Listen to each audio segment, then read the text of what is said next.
Sir मैं ऐसा believe करती हूँ कि जिनका ऑरा बहुत हाई होता है, जैसे हमने हीलर्स की बात की, उनके अंदर कुछ ऐसी पावर्स ऑटोमेटिकली आ जाती हैं या वो डिवाइनली ब्लेस्ड होते हैं कि वो बहुत इजीली टेलीपैथी कर सकते हैं, उनका इंट्यूशन बहुत स्ट्रांग होता है, बहुत इजीली माइंड रीड कर सकते हैं।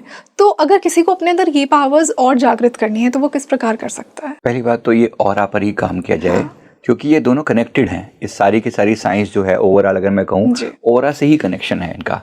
ऑरा का मतलब ये कि आप सूक्ष्म चीजों को देख पा रहे हो, हाँ, जो स्थूल नहीं है, exactly, है ना, स्थूल के साथ साथ जो सूक्ष्म पार्ट है आप उस पर ध्यान दे पा रहे हो। तो ओवरऑल जो है ये आप उसको पहचानने के लिए, मतलब आप देखो, मैंने कहा था कि दृष्टि देखना नाक को है फॉर एग्जाम्पल, बट फील करना इस एरिया को, तो इसको हम पेरिफेरल विजन बोलते हैं अपनी भाषा में ना, पेरिफेरल विजन, कि आप जिसे देख रहे हो उसको तो देख रहे हो लेकिन आसपास की एनर्जी को फील कर रहे हो। तो थोड़ा सा आंखें जो है ऐसे ट्विच हो जाती हैं, मतलब जैसे आप देखें तो चेहरे पर फोकस किया लेकिन आपका मेन फोकस एनर्जी लेवल पर है, तो एनर्जी को फील करो कि इनके आसपास का जो फील्ड बन रहा है वो कैसा बन रहा है। तो कुछ समय के बाद आपको जब इसकी सेंस आने लगती है ना, कुछ समय के बाद आप उस व्यक्ति की एनर्जी को जैसे रीड कर रहे हो, है ना, एक बार एनर्जी रीड होनी शुरू हो जाए ना, कुछ समय के बाद आप उसकी थॉट्स को भी रीड कर पाते हो, वो भी एक एनर्जी ही है।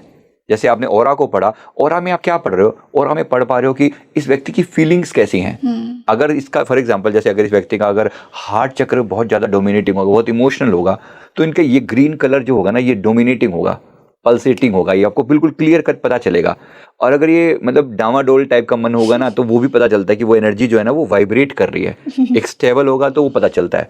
ग्रीन है तो ग्रीन पता चलेगा, ग्रीन का मतलब हीलर की वो जो है, लेकिन उसमें अगर वेरिएशंस हैं तो कम ग्रीन है या डार्क है, यानी उसके अंदर कुछ अटकाव भी हैं। ये व्यक्ति है तो हीलर भी हो सकता है, लेकिन एट द सेम टाइम इसकी खुद की समस्याएं भी हो सकती हैं, तो वो क्लियर पता चलता है ऐसे। तो धीरे धीरे करके अब जो आपने कहा कि माइंड रीडिंग, टेलीपैथी, ये इसी से जुड़ी हुई नेक्स्ट लेवल की चीज़ें हैं।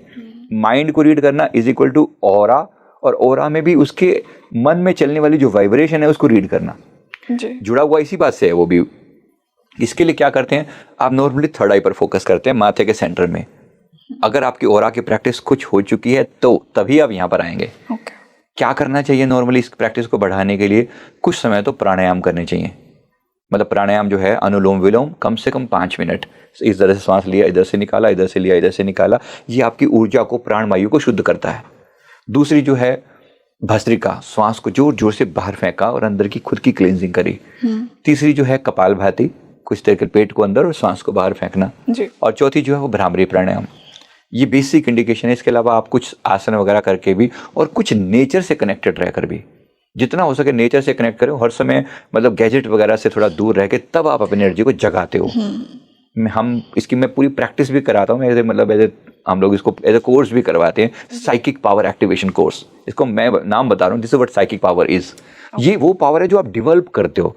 कोई व्यक्ति लेकर भी पैदा हो सकता है, लेकिन ज़्यादातर लोग इस पर काम करते हैं, डिवेल्प करते हैं, तो वो निखरती है, तो उसको निखारा जा सकता है, तभी इसका फायदा है। मतलब वरना सोचा कि सिर्फ गॉड गिफ्ट है तो फिर कभी बात पूरी बन नहीं पाएगी। तो इस पर थोड़ा सा काम किया जा सकता है। व्यक्ति थोड़ा सा अगर इन पे प्रैक्टिस करे, मेरे ख्याल से 3 से 4 महीने में एक अच्छे लेवल पर आप एनर्जी को रीड करना सीख सकते हैं, अगर आप इसकी प्रैक्टिस डेली के 20 से 30 मिनट अगर दें तो। इसमें जो माइंड रीडिंग और टेलीपैथी की जब बात करते हैं ना, माइंड में आप रीड करते हुए आप उस व्यक्ति के थर्ड आई पर फोकस करते हो, ठीक है, और मन में इंटेंशन डालते हो कि मुझे इसके माइंड को रीड करना है।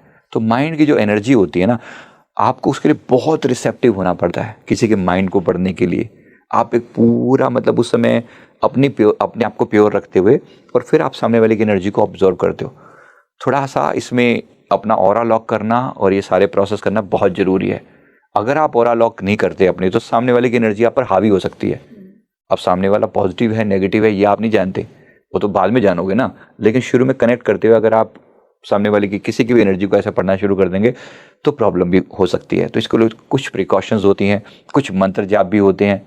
फॉर एग्जांपल, अगर आप कोई, जो भी आपके इष्ट गुरु भगवान हैं, उनके मंत्र का जाप करें, स्पेशली महामृत्युंजय इसमें जरूर हेल्प करता है, जो आपकी एनर्जी को शुद्ध करता है। समृद्धि पुष्टि वर्धनम जो है ना, वो स्पेशली आपकी एनर्जी को शुद्ध करता है, प्योरीफाई करता है। ओम की चैंटिंग बड़ी हेल्प करती है। फिर आप सूक्ष्म एनर्जी को, सटल वाइब्रेशन को फील करना शुरू कर देते हो, और कुछ समय के बाद आपको ये ऑरा दिखना शुरू हो जाता है। और ऑरा दिखने के साथ आपको मन में इंडिकेशन आने लगता है कि अच्छा, अभी अभी जो थॉट आया ना, आपको लगता है ये थॉट आपके मन में आया, ये यहाँ से आई है एनर्जी, ये आपको पता लगने लगता है ये मेरी एनर्जी नहीं है। अब फॉर एग्जाम्पल अगर मैं सामान्य रूप से मेरा प्रॉपर्टी से कोई लेना देना नहीं है इन जनरल अभी, लेकिन सामने वाला व्यक्ति प्रॉपर्टी के बारे में सोच रहा है, तो मेरे मन में एकदम से थॉट प्रॉपर्टी को लेकर आने शुरू हो जाएंगे। अभी आप उसको कैसे लोगे कि भाई ये मेरा मन, मैं तो सोचता नहीं, प्रॉपर्टी बीच में कहाँ से आ गई। तो this is the energy that you are reading from somewhere else, या आप कहीं बाहर से पढ़ रहे हो उस एनर्जी को। इस तरह से सामने वाले की एनर्जी जो होती है ना, वो आपको आपके थॉट के रूप में फील होती है। ये माइंड को रीड करना ऐसा होगा, आपको एक फीलिंग सी आएगी। जैसे अगर आप किसी चीज़ से परेशान हैं और मैं आपकी एनर्जी को रीड करने की कोशिश करूंगा, तो वो परेशानी मुझे अपनी प्रॉब्लम की तरह फील होगी कि मेरा रिश्ते में यहाँ प्रॉब्लम है, ये प्रॉब्लम, ये थोड़ा सा ऐसा होता है। अब इसको रिकॉग्नाइज करने के लिए थोड़ा सूक्ष्म लेवल पर अपनी स्टडी करनी पड़ती है कि मेरी खुद की जो ओरिजिनल एनर्जी है वो कैसी है, और जब मैं किसी और की एनर्जी को मैं पढ़ रहा हूँ तो मेरी एनर्जी में जो शिफ्ट हो रहा है वो कैसा है। जब आप इसको थोड़ा समझ लेते हो, then you are able to read minds. Okay,